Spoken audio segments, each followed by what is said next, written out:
We left off 302.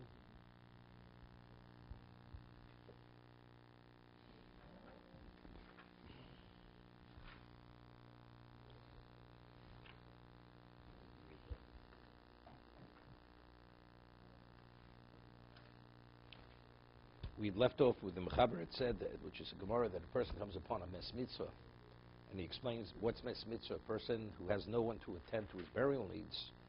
So you delay the reading of the Megillah. So the Ramo says, Kedei Tzorcho. Let's say you have 100 people come upon the mes mitzvah. But all 100 people should delay Megillah. As many as you need to attend to his needs, that many people should be the one.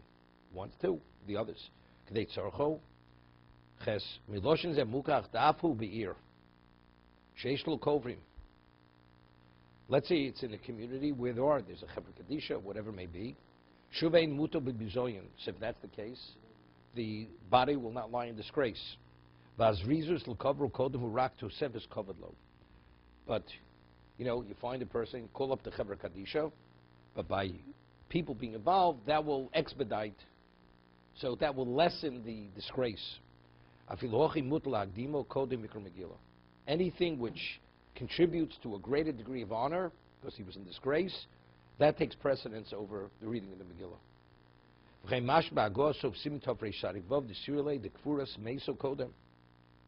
you find a mes mitzvah and you have a person who died, and now you're bringing the mes mitzvah to burial, and it's being done by a funeral home now, which one takes precedence in burial? The Chavra Kedisha should attend to this mes mitzvah before the others. Because since this person was lying in disgrace, so attending to his needs, you're addressing the disgrace. The other person, there was never a moment he was lying in disgrace. There was always people who were going to, right? As a result of that, he should take precedence. Even when it's being given over to take care of, he has precedence in terms of burial.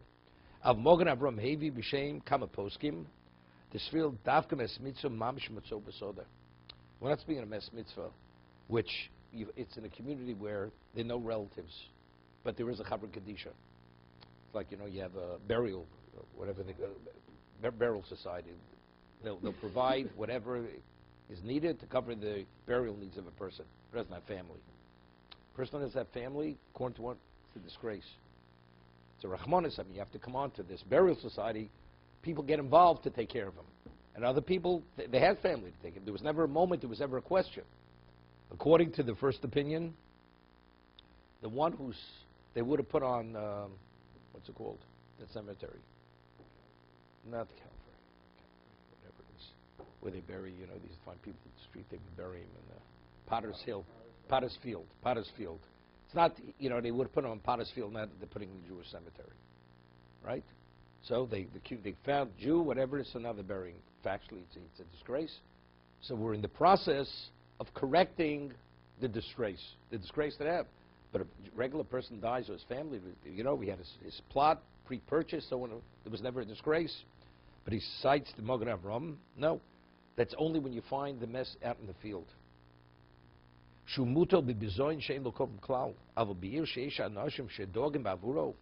in the community where there are people who tend to the needs of this kind of person who doesn't have family. Mikra Megillah Kodim. Imlo betam chochem shkrosa kodel Megillah. The Gemara says over there that Kavod Torah is greater than Torah itself. There's certain things you waive honor a Talmud Chochem, right? Certain things. Talmud Chochem Shemochal for the, but if it's Kavod Torah, let it. So if for Kavod Torah, a person of special stature, his burial takes precedence over the reading of Megillah. Chen hiskim biragra lahalocha. It's interesting.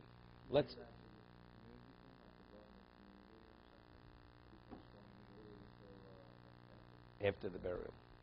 Now what's interesting, he says, everybody, we have an argument. If a person dies in the city, he and the family and the community has to take care of him. So some say he should take precedence to bury him, and that's the equivalent of mes mitzvah. Others say no.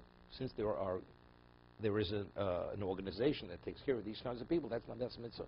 Mes mitzvah means he was in the field, nobody would have even known he died, nobody would have taken care of him, and your involvement is causing his needs to be attended to. Okay? Well, let's say even the one who died in the community, and they already started the process of somebody says, by the way, that's not the halacha. And you want to interrupt the burial service to read the Megillah. Everybody agrees that's a disgrace. Once you start the process, you finish it. Then you read the Megillah later. It's like lahabdil, you're about to take out the Torah, say, oh, that's the wrong one. They didn't bring it to the Bemi. You don't put it back. Because there's a question why you're putting it back. It's a puzzle. It's a covet for the Torah, so therefore you don't.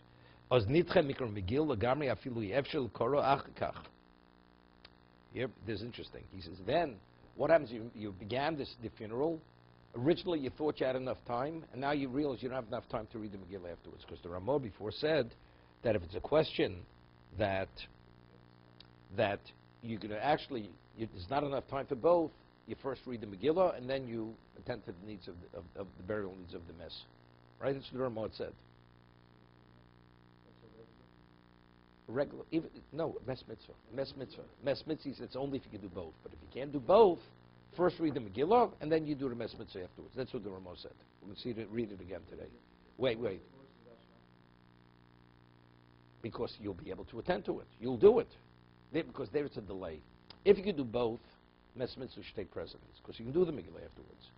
But if you're going to be mevatel the mitzvah totally, Megillah, even though it's rabbinical, do the mitzvah first, you do the mitzvah afterwards. Now he's talking about another situation. Here, you started the funeral, you thought initially you had enough time for both. Then you realize you don't. Do you stop there and read the Megillah? No. Once you start with the mess, because there it's like an extreme level of disgrace. You stop in the middle, and then you read the Megillah. That's unacceptable. And you nullify the mitzvah won't be fulfilled. That's what you do. You're not a nonus. You could stop. Stop the funeral ceremony, go out, read the Megillah, and come back.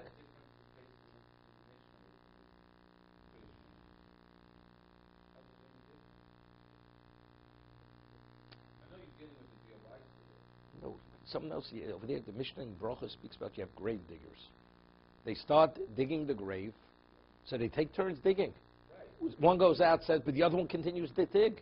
Here you're just abandoning the person. You're putting him aside. We're going to do our thing. We'll get back to you. It's total disgrace. Once you're involved to interrupt it and then get back to him, that under no circumstance is that acceptable. What? As long as it's 4 amos from a grave, you're permitted.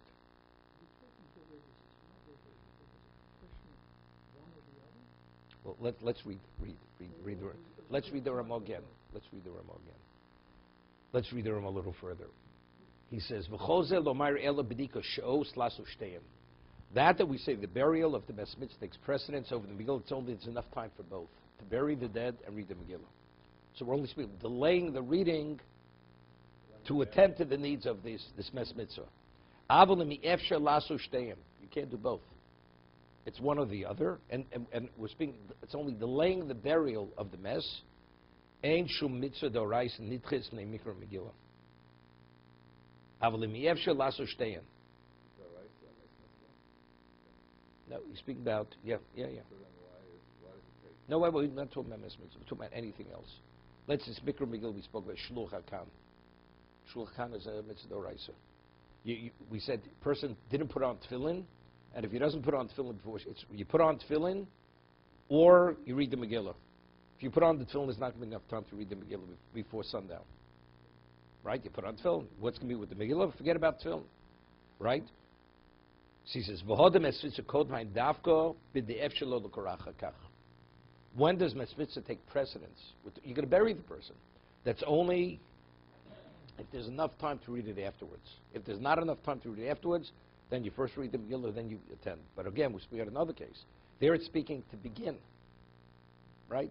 Read the Megillah or begin to attend to the needs of the dead. The dead, then the reading of the Megillah. What about there's not enough time for both? Right? You're going to have to delay, right? You delay the burial of the Mess Mitzvah. Yeah, but here we're saying, but it's still, of course there's a difference. That's the difference. No, no, no, no, no. Here in no, Ramos not. No, that's what we're speaking in the Mishnah Berurah is they started there. Once they started the procession, they started to take that we're on the way to the cemetery, and then they said we're not going to have time. There's traffic. We're not going to have enough time. We're going to pull off, go into shul, read the Megillah, then we'll continue the funeral procession. You don't do this. But Megillah is not going to be read. It's irrelevant. No, until sundown. No, it's not. It's not afterwards. The Evid, we said earlier, read it without a bracha, but let's say nightfall comes. They're not going to be finished with burial until Dev Tzeis Kochavim. Once Purim's over. No, the day, we're talking about the day reading. Day reading. Or it could be a night reading too. They're busy, one time they buried at night, they were busy till dawn. You skip. If you have enough time for both, and what you began. No. You finished the burial. You finished the burial. What about if there's not enough time to read the Megillah? Exactly. You skip the Megillah because the disgrace is an extreme level of disgrace. To disgrace the mess to that degree under no circumstance. No. Because the mitzvah of Megillah preceded the mitzvah of the mess. Let's say Purim already began. An hour into the time, you get a call, somebody found the mess mitzvah. What do? And the Megillah is called for reading an hour later. You postpone it. You postpone the reading. Even though it was set to read it earlier. So ready, Osim mitzvah means you already have the obligation. Reading Megillah preceded the obligation to bury the dead. Doesn't make a difference.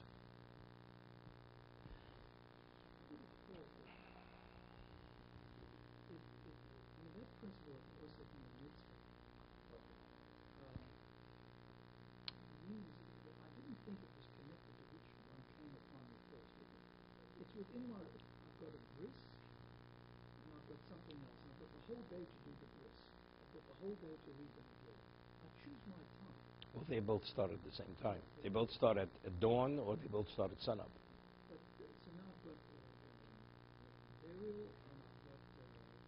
The Megillah.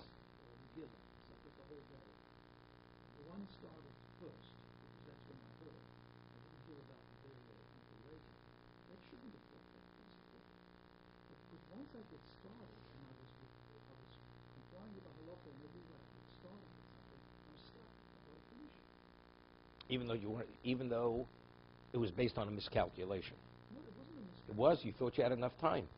Originally, you would have read the Megillah first. You only began the burial of the dead because you thought you had enough time to do both. Now you realize there's not enough time to both. What? No, but this is the story. Otherwise, why we're saying? If you can't do both, we say, then definitely the reading Megillah takes precedence over the Mes Mitzvah. But otherwise, you should do Mes Mitzvah, so you're only delaying the reading of the Megillah. So now, a person believed he had enough time, turned out he didn't have enough time. There was a traffic jam on the way to the funeral. There was a complication at the cemetery. So now the basis for being involved was a mistake. Is that called Osib Mitzvah? Not sure. No, but I'm saying I'm interested because there's a disgrace aspect. I'm not sure if it's just Osib Mitzvah. Continue. Maybe. Even though the obligation of the Megillah preceded the Mes Mitzvah. Yeah, but once you got into the... Even though you weren't permitted to begin. You weren't permitted to begin. What's the Tanai? You didn't read the Megillah. You're not going to have time. I want to read the Megillah. You're nonos. Yeah. I would normally read the, as you said yourself, I would normally read the Megillah. But? Okay, but I have time to read the Megillah, but Mes Mitzvah proceeds right now. But in case there's a complication... No, you can't do it. No, you can't do it. Either because Osig Mitzvah, put them in the Mitzvah, or because it's a disgrace. Factually, you're disgracing the mess. I hear what you're saying. It seems to me that for example, a doctor. So a doctor has to say the prayer Shema in the morning. And that begins with the he's sleeping till 7 o'clock, which is normal time. That's pikuach nefesh. That's pikuach Then nefesh. he gets called out to go and attend, and Mr. Nazir pikuach nefesh. It's not a And good. he's busy with that. We don't hold him liable for not having got up an hour early to say No, no, no. Because that's no. We're not speaking about Because that liability. mess with him It's understood. That's of course. That's something else. That's something else. We're not speaking about liability here. We're not speaking.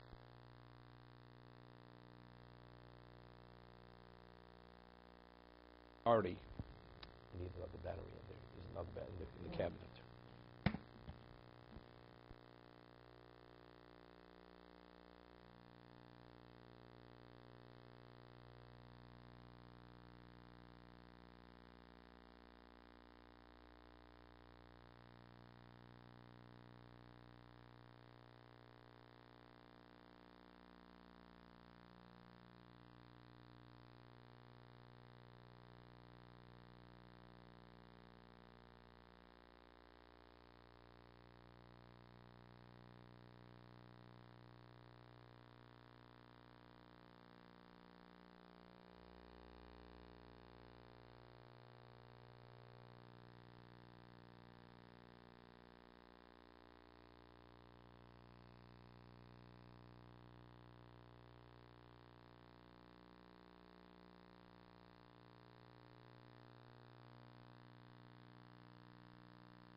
Second.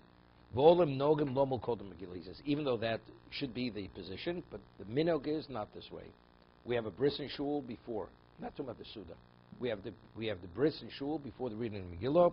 Kamon subsim topresh tzadi gimel. But you always have the bris also in the morning. There's like zrizim magdim and the mitzvahs. No, he says you should do the Megillah first. But he says even that you should do, but the minig olam is not. He says, as he will explain later, the basis for the minig. You do the bris first. You do the bris before the Megillah. Even though you should do the Megillah before the bris, because Pesumim Isa, because there's enough time to do both. But that's always this way. It's always this way. You said before.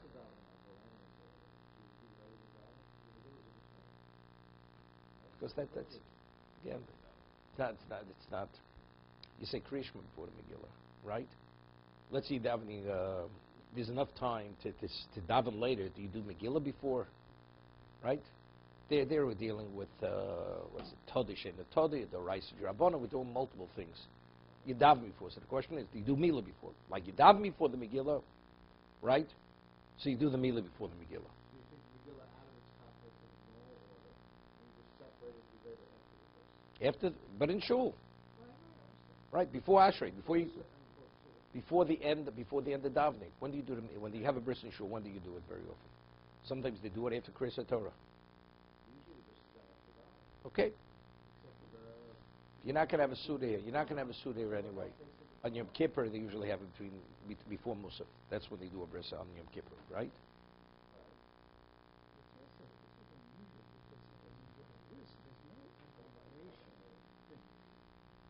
People to attend to this. It's kind of optional. I mean, it's a good thing to do, but I'm not obligated. But I am obligated to do it. So that means Yeah. You bring up another. The whole question shouldn't even come up. But what about his personal obligation? What should he do as on a personal level? He has an obligation to circumcise his child, and he has an obligation to listen to the Megillah. Which one should he do first? Nevertheless, he does the bris before. Yeah, I hear that. I hear.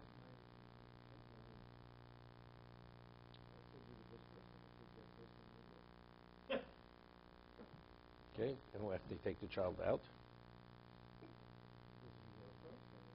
Okay. It's not that precocious. Okay. 1 second.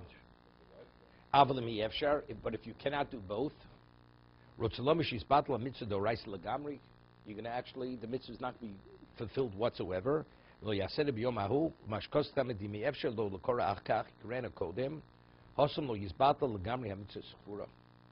Yeh lo efshel kavra balaylo. You'll be able to bury him at night. Ve'nochenamidim lo yeh efshel lo kavra achkach go mehalistim. Uchay let's you concerned, they're going to steal the body. Years ago they had body snatchers. They would steal. So if you bury him now, he's buried. He's not buried now, later you may not be able to bury him. Bavadi mesmitzakov, there's no question, because that's the Ramah, if you have a Torah obligation. Versus in Megillah, it's just a question of delaying, we delay the Torah obligation. But if Torah obligation is going to be nullified, you're not going to bury him, period. Because they're thieves who steal bodies, then you bury him now.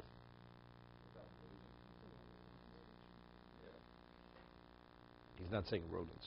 No, I'm just saying, that's an extreme case. The body may be dead, but not be dead. That's obvious. He says there's a concern of listing. What if the delay is increasing the The mitzvah is kovatik berena. You must bury him in ground interment. Disgrace with rodents, that's not the mitzvah d'oraisa. You don't bury him because you're concerned that rodents may gnaw at the body. That's not the reason. Right? The mitzvah is he has to be buried in the ground. That's the mitzvah d'oraisa. Okay, let's see the Chovos HaLevavos.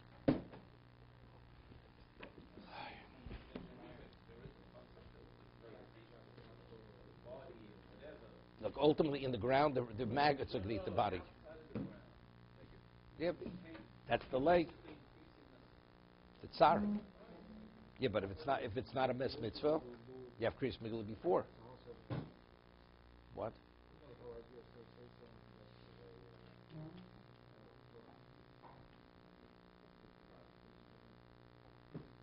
That was the whole thing with Ramosha Feinstein.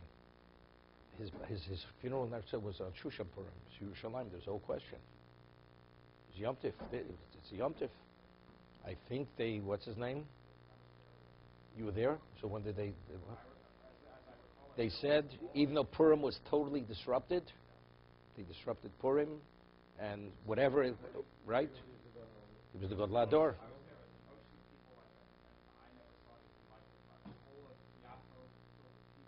No, there were hundreds of thousands of people at the wedding, at the funeral.